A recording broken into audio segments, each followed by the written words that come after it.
Un efecto curioso que dejó la pandemia en los niños y adolescentes fue el aumento significativo del tiempo frente a las pantallas y la disminución de la actividad física. Un gran ejemplo de esto es que un 67% de estos niños no realizan tanta actividad física como hacían antes de pandemia y un 30% no puede pasar ni una hora en un parque sin tener la necesidad de tener un celular en su mano. Mucho gusto, mi nombre es Graciela Chacón Maizo, soy estudiante de la carrera de Psicología y en esta ocasión les estaré hablando sobre fomentando los hábitos saludables y también sobre implementando con las 5 dimensiones del pensamiento crítico.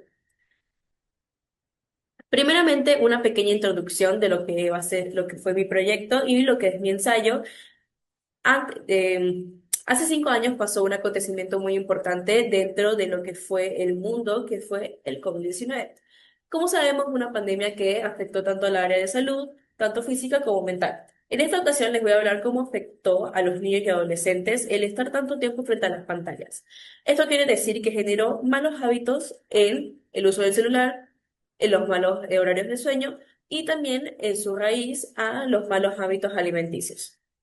Entonces, hay estudios de la OMS junto a UNICEF, que son los argumentos principales, y una investigación de la Fundación Munassim Guyaquita, que es que la OMS y la UNICEF investigaron que después de la pandemia y durante la pandemia se generó mucha ansiedad y estrés en los adolescentes y los niños. Y esto creó que se pegaran más a la tecnología y creara sedentarismo y una adicción a esta. Y en Bolivia, específicamente en 2020, salió esta revista de la Fundación Munassim Muyaquita que nos dice que en Bolivia se tomó muy a la ligera lo que no es diagnóstico y generar algo, hacer algo al respecto para los malos hábitos que se estaban fomentando en la pandemia y después de la pandemia. Ahora, las proposiciones más importantes dentro de mi ensayo son, tras la pandemia del COVID-19, el mundo cambió después de haber vivido este suceso más grande, uno de los sucesos más grandes e importantes de los tiempos recientes, el cual transformó a muchas familias y también nuestras perspectivas sobre la salud y la tecnología. Como ya saben, el COVID-19 llevó consigo el avance de la tecnología y también lo que fue la inteligencia artificial, la tecnología, y estos niños fueron creciendo con ella y fueron amoldándose a ella. Lo cual no es de todo malo, pero no se les enseñó adecuadamente cómo utilizar esta tecnología de forma segura, adecuada y que no sea dañino para su salud. Luego está la proposición de nos dimos cuenta de que si bien los adolescentes enfrentan muchos desafíos, los niños también necesitan atención, cariño, orientación y sobre todo espacios donde puedan aprender a cuidarse mientras jueguen, se expresan y comparten. Esta proposición es muy importante ya que nuestro grupo focal fue de niños entre 8 y 12 años. Nos hubiese gustado trabajar con adolescentes, pero más adelante les voy a hablar sobre por qué trabajamos con niños y por qué a esta edad. Y es muy importante y es una profesión muy importante. Luego está, dentro del artículo hay una cifra igualmente alarmante que indica que un 73% ha sentido la necesidad de pedir ayuda en relación a su bienestar físico y mental. Pese a lo anterior, el 40% no ha pedido ayuda. Y eso fue un artículo que salió en 2022. Luego, la tecnología ha ganado tanto espacio que ha reemplazado prácticas esenciales como jugar al aire libre, dormir bien o compartir tiempo en familia. Como mencioné en la introducción y al principio de mi exposición, hay actividades esenciales que nos ayudan en nuestro desarrollo, como el de salir a un parque con nuestros amigos, el desarrollo social. Y esto se ha perdido o se ha reemplazado por jugar juegos de línea, jugar cosas más que todo en línea, que no se conecta tanto físico y físico, sino que necesitamos una pantalla al frente para poder comunicarnos. Luego están los conceptos claves. Le están los hábitos saludables, que es lo que se trató mi ensayo, que son rutinas diarias que hacemos para cuidar nuestra salud, tanto física como mental. Luego está la concientización y la reflexión, aunque este no es un concepto que se menciona directamente en mi ensayo, es algo que buscamos con este proyecto. Y es importante saber primero los conceptos antes de implementarlos en nosotros mismos. Luego están los tipos de crianza. Como trabajamos con niños entre 8 y 12 años, no todo, y el resultado no todo dependía de ellos, sino también de cómo era su tipo de crianza y cómo eran sus padres. Por eso mi grupo se caracterizó mucho porque en las últimas 2 etapas de nuestro proyecto implementamos a los padres para que ellos también tengan una concientización sobre lo que son los malos hábitos y lo que conllevó a esto después de la pandemia, para que ellos también se den cuenta de estos errores que estamos cometiendo. Luego está el uso responsable de los dispositivos digitales.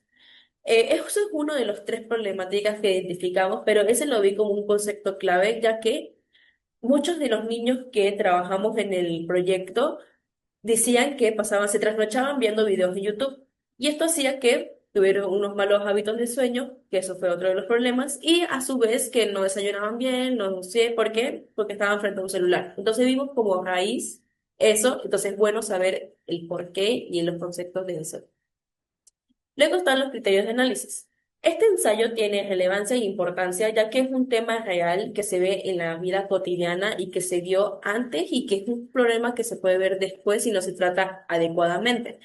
Tiene humildad y empatía, ya que nos pusimos en los zapatos de los niños y en los padres y tratamos de comprenderlos para poder ayudarlos de una manera, de una mejor manera. Luego está confianza y perseverancia. Estos son dos conceptos claves que necesitábamos en nuestro proyecto, ya que esto es un proyecto que llevó tiempo llevar un resultado. Entonces teníamos que tener confianza en lo que estábamos haciendo y perseverancia en el que lo que estábamos haciendo estaba bien y que iba a tener un buen resultado, ya que nuestras dinámicas y nuestras actividades llevaban a eso. Ahora podemos empezar con la primera dimensión, que es la lógica, que aquí nos habla sobre que tenemos que tener un propósito del mensaje. Aquí lo que nosotros buscábamos no es más que todo que los niños sepan que el COVID-19 fue malo para, porque ellos también sabían y ellos tenían como 4 o 6 años tal vez cuando pasó la pandemia, sino que nuestro principal motivo fue que ellos supiesen que los hábitos saludables no juro debe ser aburrido como algo que te dicen tienes que comer bien, hacer ejercicio, o sea, algo muy monótono, sino que puede ser algo divertido, que se puede concientizar y que te puede tener buenos hábitos jugando y aprendiendo a la vez. Luego están las preguntas esenciales, que en este caso fueron dos, que fueron ¿por qué los padres y tutores de los niños no hacen nada para enseñarles a usar de manera responsable la tecnología, sabiendo que eso es algo que está muy común hoy en día? Después de la pandemia, muchos de los padres y tutores dejaron de lado lo que era el ser rígido con la tecnología, sino que lo usaron como una herramienta. Y eso está bien porque se usó como una herramienta para la crianza y para a moldear a ciertos tipos. Pero se llegó a un límite de que los niños pasan toda la noche con el celular, pasan todo el día con el celular, o en vacaciones pasan todo el día jugando frente a una pantalla, y esto no se toma un control. Entonces, el por qué no están haciendo algo al respecto. Luego, la otra pregunta es, ¿alguna ONG ha hecho algo al respecto para tratar de solucionar o concientizar sobre los hábitos saludables después de un evento tan importante como fue la pandemia del COVID-19? Aunque sí hay estudios e investigaciones que dicen que durante el COVID-19, que fue el argumento lógico y el argumento que puse, que hubo mucha ansiedad, mucha depresión, mucho estrés en los niños y los adolescentes, no hubo una campaña de algo, porque no se le ve tanta importancia a ese problema, porque dicen que es algo que puede ser algo que con evolucionando y que va a ser bueno, pero que no se toma conciencia de eso. Luego está, existen contradicciones lógicas.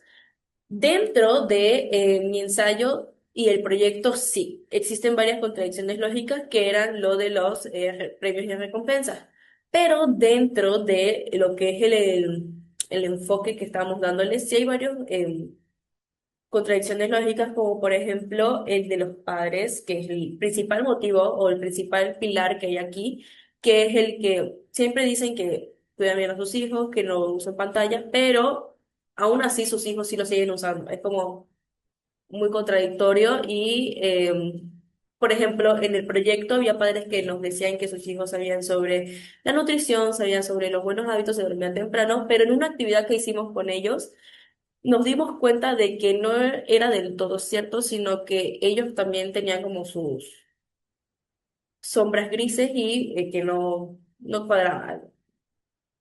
Luego están los argumentos lógicos. Aquí, como mencioné, el primer argumento que usamos fue la investigación de la OMS con UNICEF, que fue tras la pandemia del COVID-19, el mundo cambió después de haber vivido un suceso más grande e importante en los tiempos recientes y lo de los porcentajes. Esos son los argumentos lógicos, ya que son cosas que pasaron en la vida cotidiana y que también pasó y que está siguiendo pasando, entonces es un problema, claro, sí. Luego vamos con la dimensión sustantiva. Luego nos dice cuáles son las proposiciones que pueden sustentarse. Yo coloqué las que son de mi investigación de la OMS y la Fundación Muñaquita y sobre otra investigación de la UNICEF, que son que pueden sustentarse, que tienen un argumento lógico y que tienen una evidencia atrás de ellas. Luego están las afirmaciones que sustentan el mensaje, que son, por ejemplo, lo del COVID-19. También está lo de la monacimuyaquita, que es la tercera, que es en Bolivia. La niñez y adolescente fue especialmente vulnerable al confinamiento, enfrentando marginalidad, exclusión social, violencia, exclusión digital, fragilidad económica e incertidumbre cotidiana. Y en la última, el proyecto se planteó desde el inicio con la intención de tener un impacto real y útil en otras personas, además de dejar un aprendizaje con los integrantes del grupo. Eso se puede sustentar ya que al finalizar el taller sí vimos un impacto real y vimos utilidad a las actividades que le dimos y al recibimiento que tuvieron de ellas. Luego están frases que no tienen sustento en el mensaje, pero se pueden comparar. Está el afectó de forma significativa, ya que la tecnología se implementó en sus vidas de manera drástica y repentina, influyendo directamente en la vida diaria de todos, pero con mayor intensidad en los niños y jóvenes que vivieron el confinamiento pasando día y noche frente a las pantallas, porque era lo único que quedaba para comunicarse con el exterior. Luego está, desde el inicio notamos la importancia de fomentar hábitos saludables en la sociedad actual, especialmente porque muchos de ellos se han ido debilitando con el tiempo. Estas frases no tienen una base sólida, aunque sí existen investigaciones, estas en específico no están como 100% verificadas, pero sí pueden comparar con el mensaje que queremos dar al hacer este proyecto y al hacerlo con este tipo de proyecto y grupo focal. Luego está la dimensión dialógica, que son los criterios del tema. Es importante trabajar con un... Aquí les voy a explicar sobre por qué estamos trabajando con un grupo de niños entre 8 y 12 años. Es importante trabajar con este grupo focal ya que están en un proceso de desarrollo y aprendizaje que es fácil amoldearlos, no en el sentido de adoctrinarlos, pero en el sentido de que es fácil enseñarles lo que es bueno y lo que es malo. Pero tampoco nosotros queríamos decirles que comer fruta está bien, comer chatarra está mal, sino que ellos mismos se dieran cuenta de esto. Y esto fue un resultado real, ya que dentro del proyecto nos mostraron y nos dijeron de que yo hacía esto y ahora sé que está mal, ahora lo voy a poder cambiar con estas tácticas que le dimos. Y eso fue un impacto el primer impacto que recibimos, ya que vimos que el proyecto está haciendo efecto. Y que también trabajamos con los padres, que como sabemos es el pilar de la familia y los que los sustentan día a día, y eso fue muy importante para ellos. Luego está el análisis del propio pensamiento en contraste con el de los demás. En esta parte yo coloqué que a mí antes de este proyecto sí sabía sobre el impacto porque yo era una de esas adolescentes que durante la pandemia pasó día y noche y frente a una pantalla, viendo TikToks, viendo Instagram, viendo redes sociales en general y que se yo consumida por ese mundo. Entonces, mi pensamiento sobre esta problemática es muy importante, ya que fui una de las afectadas, entre comillas, que vivió esto y que por su propia cuenta y por maneras externas nos ayudaron a solucionarlo. Entonces, con el contraste con los demás. De mi grupo, todos habíamos vivido la pandemia de una manera muy diferente, pero a la vez muy igual porque todos estamos frente a una pantalla. Pero había también personas que decían que esto no era un problema real, que era como más o menos que se podía solucionar de una manera más sencilla. Entonces, ese es el concepto